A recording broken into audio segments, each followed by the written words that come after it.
ಹಾಸನದಲ್ಲಿ ಹೃದಯಾಘಾತಕ್ಕೆ ಸರಣಿ ಸಾವಾದ ಹಿನ್ನೆಲೆ ಅದರ ಬಗ್ಗೆ ತಜ್ಞರ ಸಮಿತಿ ವರದಿಯನ್ನು ಸಿದ್ಧ ಮಾಡಿತ್ತು. ಆ ವರದಿಯಲ್ಲಿರುವಂತಹ ಪ್ರಮುಖ ಅಂಶ, ತಜ್ಞರ ವರದಿಯಲ್ಲಿ ಹಾಗಿದ್ರೆ ಎಷ್ಟು ಮಂದಿಗೆ ಸಡನ್ ಡೆತ್ ಆಗಿದೆ ಅಂತ ಬಂದಿದೆ.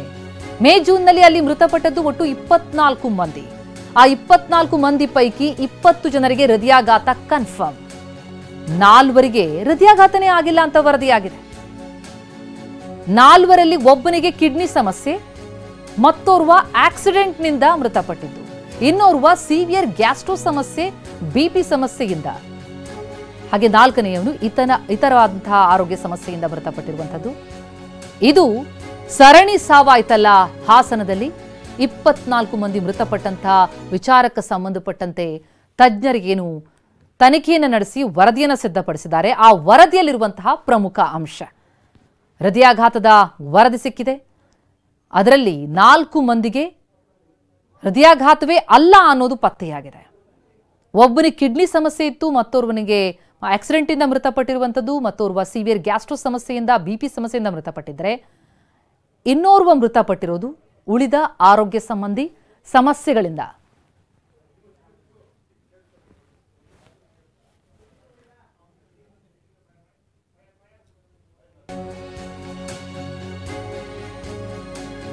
ಈ 20 ಪ್ರಕರಣಗಳಲ್ಲಿ 3 ಈಗಾಗಲೇ ಒಮ್ಮೆ ಹೃದಯಾಘಾತ ಆಗಿತ್ತು. 3ರಲ್ಲಿ 2 ಸ್ಟಂಟ್ ಅಳವಡಿಸಲಾಗಿತ್ತು, ಇನ್ನೊಬ್ಬರಿಗೆ ಆಂಜಿಯೋಪ್ಲಾಸ್ಟ್ ಮಾಡಲಾಗಿತ್ತು.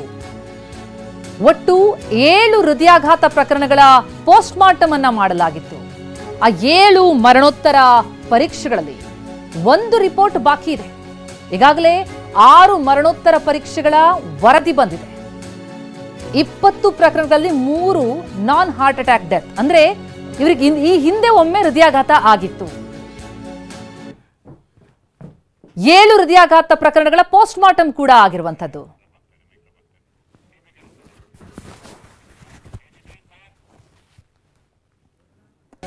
ಹೃದಯಾಘಾತದ ವರದಿ ಏನ್ ಹೇಳ್ತಾ ಇದೆ? ಶಾಕಿಂಗ್ ಅಂಶ ಬೆಳಕಿಗೆ ಬಂದಿದೆ.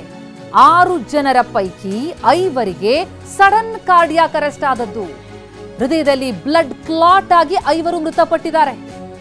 ಈ 6 ಪ್ರಕರಣಗಳಲ್ಲಿ ಯಂಗ್ ಸಡನ್ ಡೆತ್ ಕೂಡ ವರದಿಯಾಗಿದೆ. 24ರ ಪೈಕಿ 6 ಮರಣೋತ್ತರ ಪರೀಕ್ಷೆಯ ವರದಿಯಲ್ಲಿ ಶಾಕಿಂಗ್ ಅಂಶ ಬಯಲಿಗೆ ಬಂದಿರುವಂಥದ್ದು.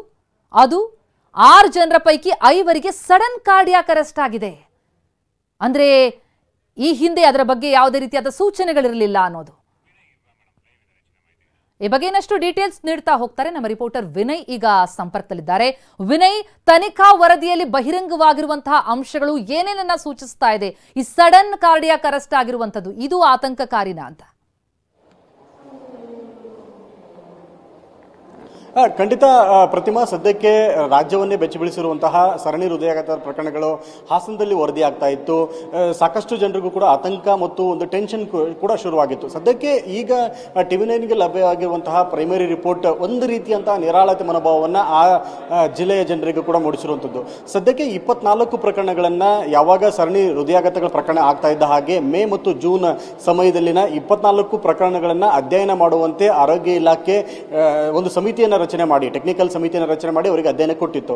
ಅದರ ಉಸ್ತುವಾರಿಯನ್ನ ಜಯದೇವ ಆಸ್ಪತ್ರೆಯ ನಿರ್ದೇಶಕ ಡಾಕ್ಟರ್ ರವೀಂದ್ರನಾಥ್ ಅವರಿಗೆ ವಹಿಸಲಾಗಿತ್ತು.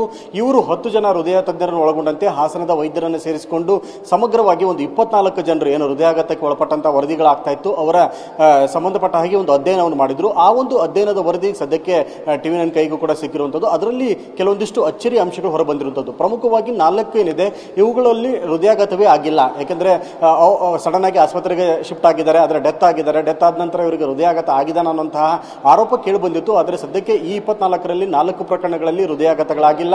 ರೋಡ್ ಆಕ್ಸಿಡೆಂಟ್ ಸೇರಿದಂತೆ ಬೇರೆ ಬೇರೆ ಸಮಸ್ಯೆಗಳು, ಕಿಡ್ನಿ ವೈಫಲ್ಯಗಳು ಮತ್ತು ಇತರ ಗಂಭೀರ ಸಮಸ್ಯೆಗಳಿಂದ ಜೀವವನ್ನು ಕಳೆದುಕೊಂಡಿದ್ದಾರೆ ಅನ್ನುವಂಥದ್ದು ವರದಿಯಾಗಿದೆ. ಇನ್ನು 20 ಪ್ರಕರಣಗಳಲ್ಲಿ ಪ್ರಮುಖವಾಗಿ 3 ನಾನ್ ಕಾರ್ಡಿಯಾಕ್ ಅರೆಸ್ಟ್, ಅಂದ್ರೆ ಅವರಿಗೆ ಮೊದಲೇ ಹೃದಯದ ಸಂಬಂಧಿ ಸಮಸ್ಯೆಗಳಿತ್ತು. ಕೆಲವೊಬ್ಬರಿಗೆ 2 ಸ್ಟಂಟ್ಗಳನ್ನು ಅಳವಡಿಕೆ ಮಾಡಲಾಗಿತ್ತು ಮತ್ತು ಆಂಜಿಯೋಪ್ಲಾಸ್ಟಿ ಮಾಡಲಾಗಿತ್ತು.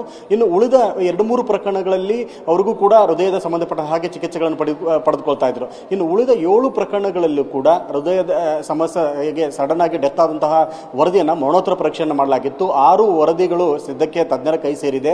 1 ರಿಪೋರ್ಟ್ ಬರಬೇಕಿದೆ. 6ರಲ್ಲಿ ಸದ್ಯಕ್ಕೆ ಒಂದು ಆತಂಕದ ವರದಿ ಕಂಡು ಬಂದಿರುವಂತದ್ದೇನೆಂದ್ರೆ 45 ವರ್ಷ ಒಳಗಿರುವಂತಹ 6 ಜನರು ಕೂಡ ಸಡನ್ ಕಾರ್ಡಿಯಾಕ್ ಅರೆಸ್ಟ್ ಒಳಪಟ್ಟಿದ್ದಾರೆ.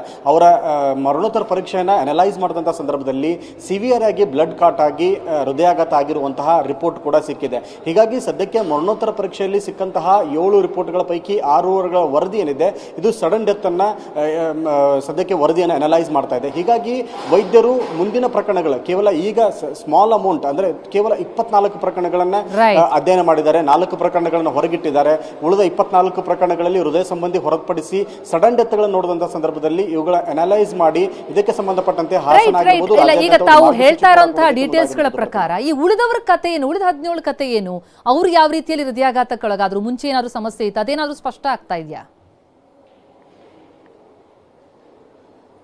ಪ್ರತಿಮಾ ಸದ್ಯಕ್ಕೆ ಏನು 17 ಪ್ರಕರಣಗಳು, ಈಗ 24 ಪ್ರಕರಣಗಳಲ್ಲಿ 4 ನಾನ್ ಕಾರ್ಡಿಯಾಕ್ ಅರೆಸ್ಟ್ ಆಗಿತ್ತು. ಉಳಿದ 24 ಪ್ರಕರಣಗಳಲ್ಲಿ 7ಗಳ ಅನಲೈಸ್ ಮಾಡಿದ್ದಾರೆ. ಉಳಿದ 10 ಪ್ರಕರಣಗಳೇನಿದ್ದಾವೆ ಅವುಗಳಲ್ಲೂ ಕೂಡ ಕೆಲವೊಂದಿಷ್ಟು ಹೃದಯದ ಸಂಬಂಧಿ ಸಮಸ್ಯೆಗಳು, ಹಾರ್ಟ್ ಅಟ್ಯಾಕ್ ಆಗಿರುವಂತಹ ವರದಿಗಳು ಕೂಡ ಇದೆ. ಆದರೆ ಸಿವಿಯರ್ ಆಗಿ ಹಾರ್ಟ್ ಅಟ್ಯಾಕ್ ಆಗಿ ಸಡನ್ ಆಗಿ ಕೊಲ್ಯಾಪ್ಸ್ ಆಗಿ ಬಿದ್ದಿರುವಂಥದ್ದು, ಬ್ರಾಡ್ ಡೆಡ್ ಆಗಿ ಆಸ್ಪತ್ರೆಗೆ ಬಂದಿರುವಂತಹ ಕೇಸ್ಗಳ ಸಂಖ್ಯೆ ಕಡಿಮೆ ಇದೆ. ಹಾರ್ಟ್ ಅಟ್ಯಾಕ್ ಆಗಿ ಬೇರೆ ಬೇರೆ ಹೃದಯ ಅನುವಂಶೀಯ ಸಮಸ್ಯೆಗಳಿರುವಂಥವರು ಕೂಡ ಇದರಲ್ಲಿ ವರದಿಯಾಗಿರುವಂಥದ್ದನ್ನ ತಜ್ಞರು ಉಲ್ಲೇಖ ಮಾಡಿದ್ದಾರೆ. ಕೆಲವು 2 ಪೇಷಂಟ್ಸ್ಗಳು ಕುಟುಂಬದಲ್ಲಿ ಈ ಹಿಂದೆ ಅವರ ತಂದೆ, ಅವರ ಅಜ್ಜ ಮತ್ತು ಅವರ ಸಂಬಂಧಿಕರಲ್ಲೂ ಕೂಡ ಹೃದಯಾಘಾತ ಆಗಿರುವಂತಹ ಅಂಶಗಳನ್ನು ಕೂಡ ಈ ಒಂದು ರಿಪೋರ್ಟ್ ಅಲ್ಲಿ ಉಲ್ಲೇಖ ಮಾಡಿದ್ದಾರೆ. 5-6 ಪ್ರಕರಣಗಳಲ್ಲೂ ಕೂಡ ಹೃದಯಾಘಾತದ ಸಾಧ್ಯತೆಗಳಿದೆ. ಆದರೆ ಅದನ್ನ ನೇರವಾಗಿ ಹೃದಯಾಘಾತದಿಂದಲೇ ಸತ್ರು ಅನ್ನೋಂಥದ್ದನ್ನು ವರದಿ ಮಾಡೋದಕ್ಕೆ ಆಗೋದಿಲ್ಲ ಅನ್ನೋಂಥ ಕಾರಣಕ್ಕಾಗಿ 4-5 ಉತ್ತರಿಸಲಾಗದ ರೀತಿಯಲ್ಲಿ ಅವರು ಅಂಶಗಳನ್ನು ಕ್ರೋಢೀಕರಣ ಮಾಡಿದ್ದಾರೆ. ನೇರವಾಗಿ ಹೃದಯಾಘಾತಕ್ಕೆ 6 ಜನ ಬ್ರಾಡ್ ಡೆಡ್ ಆಗಿ ಸತ್ತಿರುವಂತದ್ದನ್ನ ಮರಣೋತ್ತರ ಪರೀಕ್ಷೆಯಲ್ಲಿ ಖಚಿತಪಡಿಸಿಕೊಂಡು ಆ ವರದಿಯನ್ನ ಇವತ್ತು ಸರ್ಕಾರಕ್ಕೆ ಸಲ್ಲಿಕೆ ಮಾಡ್ತಿರುವಂತದ್ದು. ಪ್ರತಿಮಾ, ಥ್ಯಾಂಕ್ ಯು ತಮ್ಮ ಮಾಹಿತಿಗೆ.